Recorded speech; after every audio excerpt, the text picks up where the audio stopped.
Ahora con el profesor Felipe Ramos, él es brasileño, vive en Venezuela, trabaja en investigación sobre problemas de América Latina.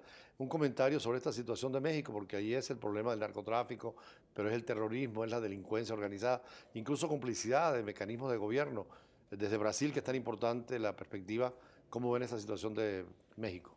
Bueno, para nosotros en Brasil, ¿no? Eso fue algo considerado inaceptable, ¿no? Porque además de todo, hay involucrada ahí gente que es del propio Estado. No estamos hablando solamente de carteles o de redes ilegales, sino que gente de la propia estructura del Estado mexicano, de las alcaldías y gobernaciones, involucradas con redes transnacionales ilegales y que masacran su propio pueblo, ¿no? Por un tema, una cuestión de muy poca importancia, que era una protesta pequeña de estudiantes, y la respuesta es de una manera tan desproporcionada, ¿no? El Entonces, presidente de Uruguay decía que podía caer en un estado fallido México, con esas paramilitares, con ese grupo paraestado sobre todo, ¿no? es una declaración muy fuerte del presidente uruguayo, ¿no? Pero yo no diría estado fallido, pero un estado que no alcanza a toda la población. Estamos hablando de un estado que no llega, no es suficiente para garantizar los derechos básicos para toda su población. Entonces, lo que hay que hacer es que el Estado Democrático de Derecho en México tiene que expandirse hasta proteger de hecho toda la población que está ahí pidiendo por eso. Entonces tenemos un país que se dice que es bueno para la inversión extranjera, que es un país bueno para los mercados, pero tenemos un país al mismo tiempo con tantas desigualdades estructurales que los derechos humanos no son garantizados para todos. Brasil también es foco de atención, sobre todo después de las elecciones. Un triunfo muy reñido de la presidenta Dilma Rousseff, manifestaciones también. ¿Qué cambios pueden haber ahora en esa nueva visión de la política brasileña?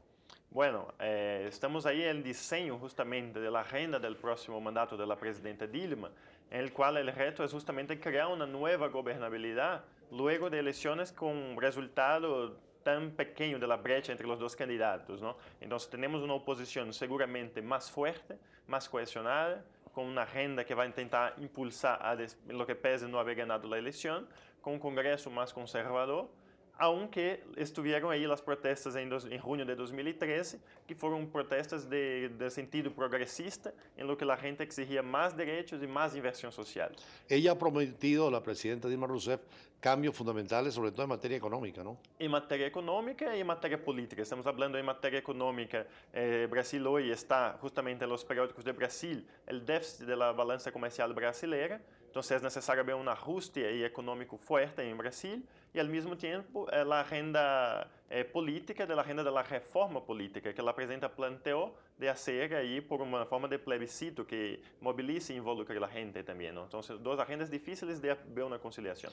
Las elecciones mostraron dos Brasiles, uno rico que vota más a la derecha, uno muy pobre que tiene esperanzas todavía en lo que hizo Lula y Rousseff. ¿Cómo coordinar esa unidad del país? Es el gran reto, ¿no? Porque de hecho, cuando vemos los resultados, si es verdad que Dilma no ha ganado algunos estados más desarrollados, hubo también una gran parte de votos para la presidenta en estos estados. Entonces la cuestión no es solamente del norte de Brasil menos desarrollado que votó por la presidenta y del sur menos desarrollado que votó por la oposición, sino que hay nuances en ese sistema de votación también, ¿no? Entonces, ¿cómo repactuar Brasil para una agenda que necesita una reforma económica, nuevos ajustes para evitar el crecimiento del gasto público, al mismo tiempo que la gente pide más inversión social y más derecho y más Estado? Es una fórmula de cómo encontrar un equilibrio que va a ser el gran reto ahí para esa transición final. ¿Mercosur puede tener cambios con esta nueva política brasileña o tiende a fortalecerse en función de la integración subregional? Porque Venezuela ahora es parte de Mercosur, ¿no? Sí, y es otro tema ahí que va a ser importante. Cómo rediseñar y reimpulsar la integración.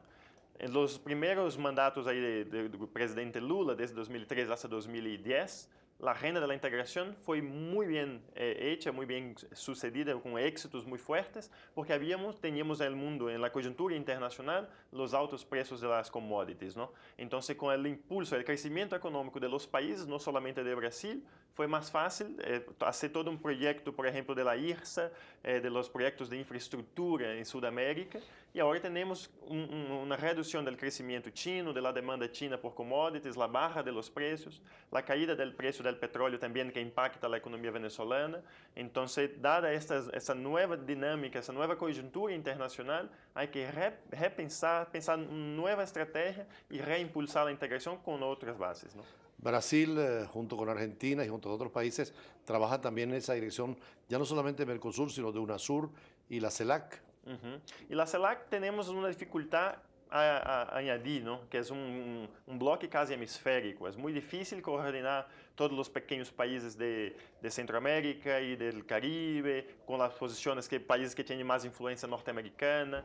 Entonces, CELAC es un gran bloque político que fue muy importante, un gran éxito de la diplomacia, lograr la constitución sin hegemonías extrarregionales de Estados Unidos o de Canadá, pero al mismo tiempo pienso que la estrategia va a darse mucho más en UNASUR y Mercosur reinventadas, porque son más fáciles de coordinar, porque son países que aunque tengan unas asimetrías estructurales, son más fáciles de coordinar por sus Vamos a